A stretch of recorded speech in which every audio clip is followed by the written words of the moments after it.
Halo Armedian, balik lagi dengan gue Riko. Sekarang gue mau jelasin terkait glikolisis. Jadi ini ada kue nih, gue makan.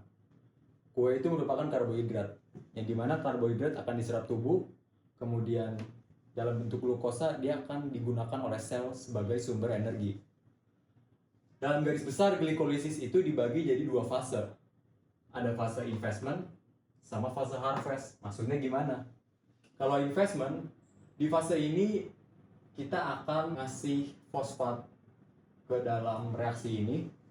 Kemudian pada harvest kita akan mengambil fosfat, di mana fosfat tersebut akan dijadikan sebagai sumber energi utama yang dinamakan dengan ATP atau adenosine trifosfat.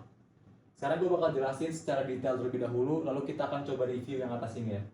Pertama-tama ada 1, 2, 3, 4, 5, 6 bulatan warna biru ini merupakan atom karbon.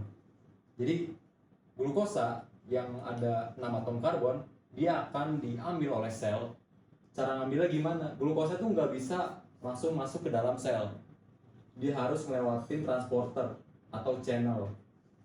Untuk secara fun fact aja, kalau GLUT4 adalah transporter yang ada pada muscle sama fat, yang ada pada otot dan juga pada lemak. Jadi ketika dia di sini GLUT4-nya udah terbuka yang diaktifkan oleh insulin, keenam atom karbon ini akan masuk ke dalam sel. Jadi di sini kita sedang membicarakan reaksi di dalam sitosol, yaitu adalah cairan di dalam sel yang isinya berbagai macam organel sel. Kita udah lihat kalau 6 atom karbon tadi udah masuk.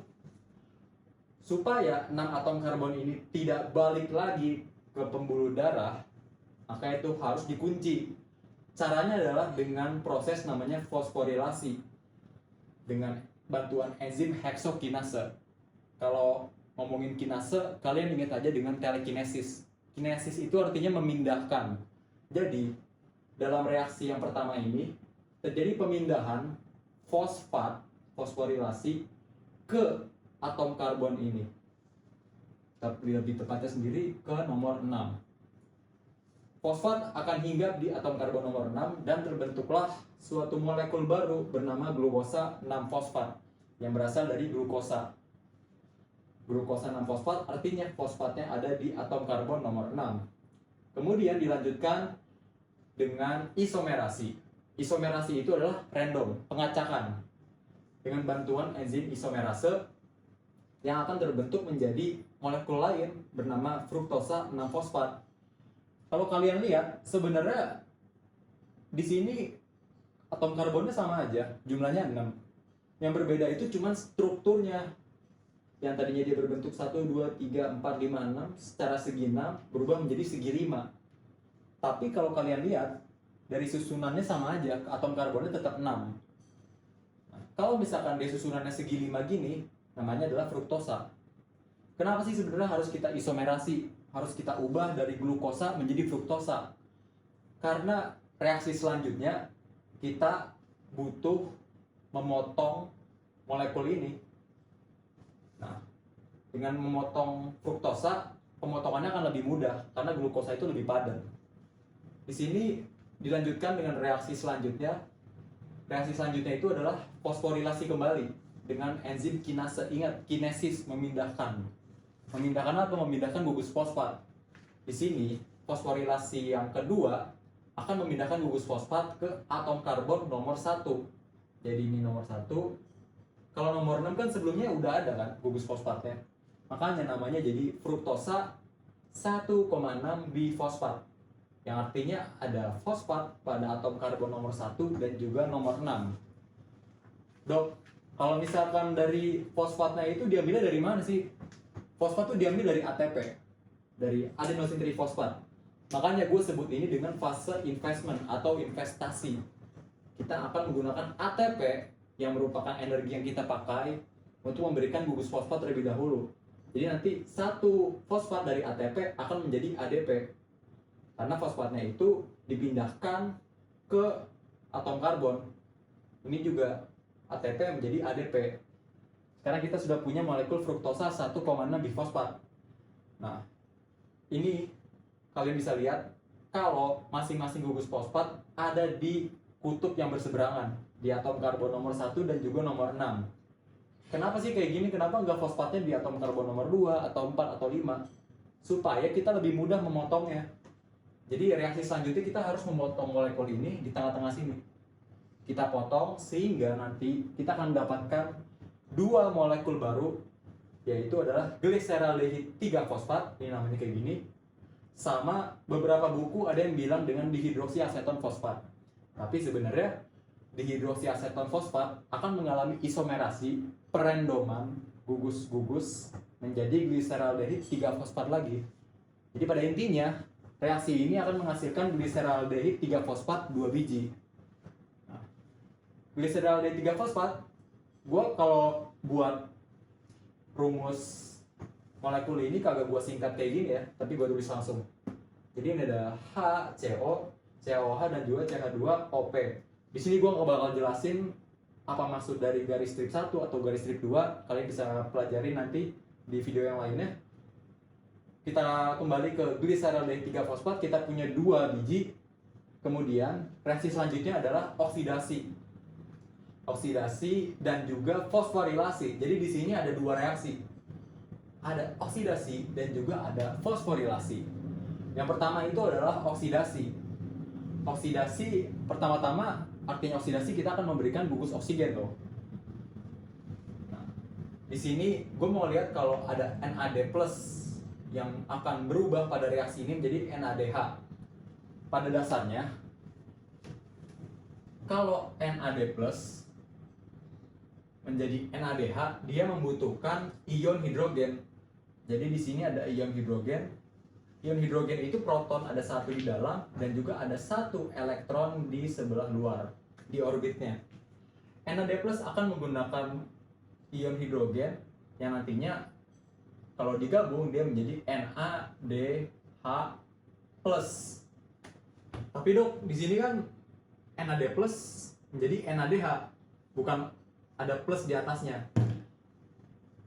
NADH+ akan mengambil 1 lagi ion hidrogen. Jadi di sini ada 1 lagi ion hidrogen.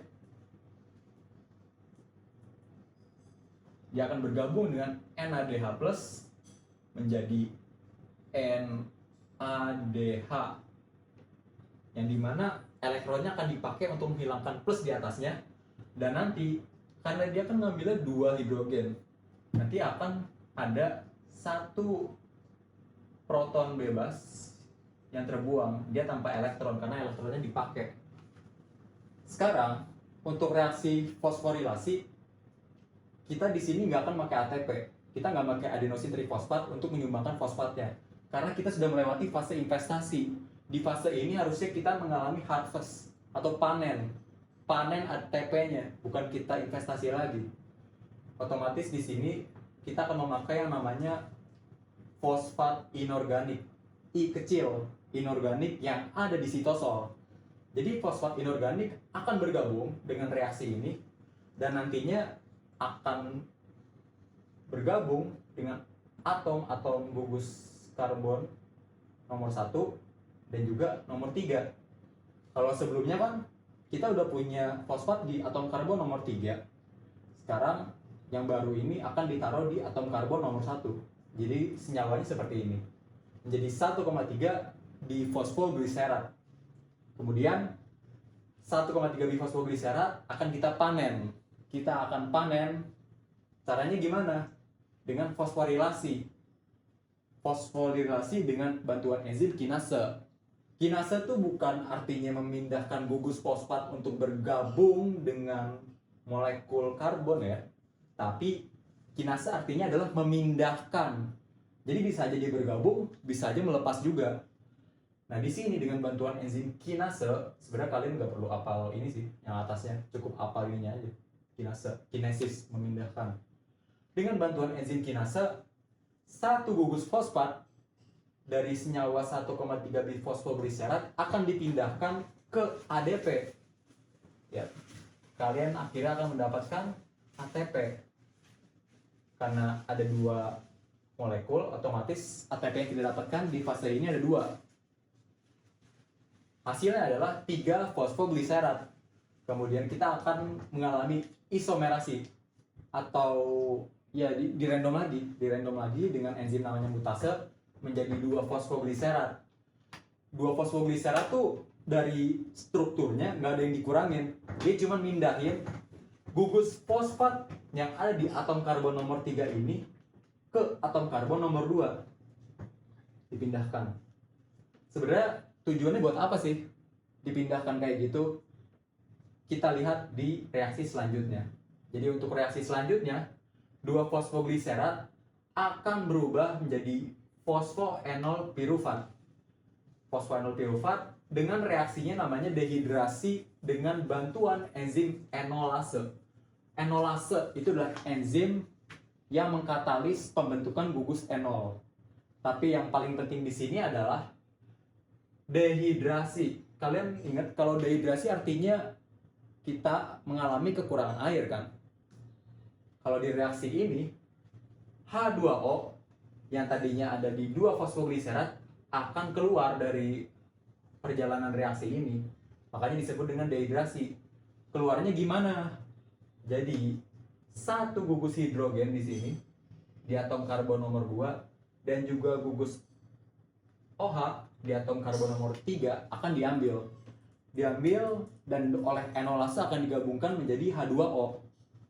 Itulah kenapa yang sebelumnya si fosfatnya itu dipindahkan dari atom karbon nomor 3 ke atom karbon nomor 2 supaya gugus OH-nya lebih gampang diambilnya. Dan nanti di reaksi yang ini OH-nya akan diambil juga dan digabungkan dengan gugus hidrogen dari atom karbon nomor 2 sehingga akan keluar 2H2O. Terbentuklah senyawa fosfoenol pirufat yang setelah itu akan kita panen lagi fosfatnya. Jadi kalau kalian lihat fosfoenol pirufat dia masih punya gugus fosfat di atom karbon nomor 2. Di sini gugus fosfat ini akan diambil, dipindahkan oleh apa? Oleh kinesis. Ingat kinesis itu memindahkan. Reaksinya namanya fosforilasi, bantuannya oleh enzim kinase. Kinase akan memindahkan dari atom karbon nomor 2 dan akan digabungkan ke ADP menjadi ATP. Dan kalian harus ingat karena ini ada 2 senyawa, ada 2 molekul, maka otomatis kita akan mendapatkan 2 ATP lagi. Hasil akhir dari ini adalah molekul pirufat. Yang nantinya pirufat akan ada 2 tahap. Kalau ternyata tahapannya itu tidak ada oksigen, otomatis anaerob dong. Dia akan masuk ke siklus asam laktat. Tapi kalau ternyata ada oksigen, tubuh tidak sedang dalam fase olahraga intensif dan masih memiliki oksigen, pirufat akan masuk ke mitokondria untuk melanjutkan dari siklusnya. Nah, di sini kita akan menghitung hasil akhirnya dari glikolisis. Kalian ingat H2O, kita akan dapat 2.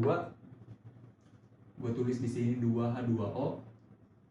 Kemudian kita dapat juga ini NHDH, 2NADH.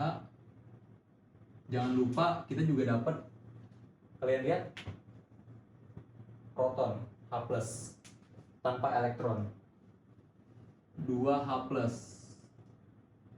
Makanya reaksi glikolisis disebut dengan reaksi asam karena kita mendapatkan asam dari sini, H+ yang elektronnya udah diambil. Kemudian kita juga akan mendapatkan yang paling penting dari reaksi ini adalah energi, yaitu ATP. Kita kan udah dapat 1, 2, 3, 4 ATP kita dapat dari fase investment. Tapi kalian harus ingat, 4 ATP kita dapat dari fase harvest.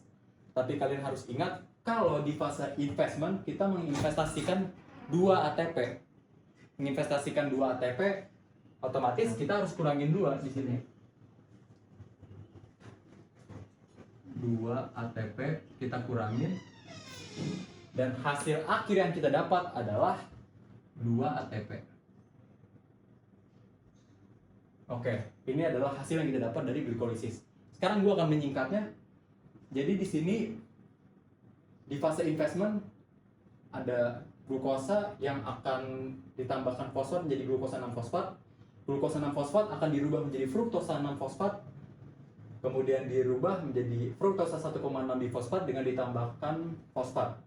Lalu dengan enzim yang namanya aldolase, aldolase ini yang tadi memecah si molekul ini, kita akan mendapatkan 2 gliseraldehid 3 fosfat.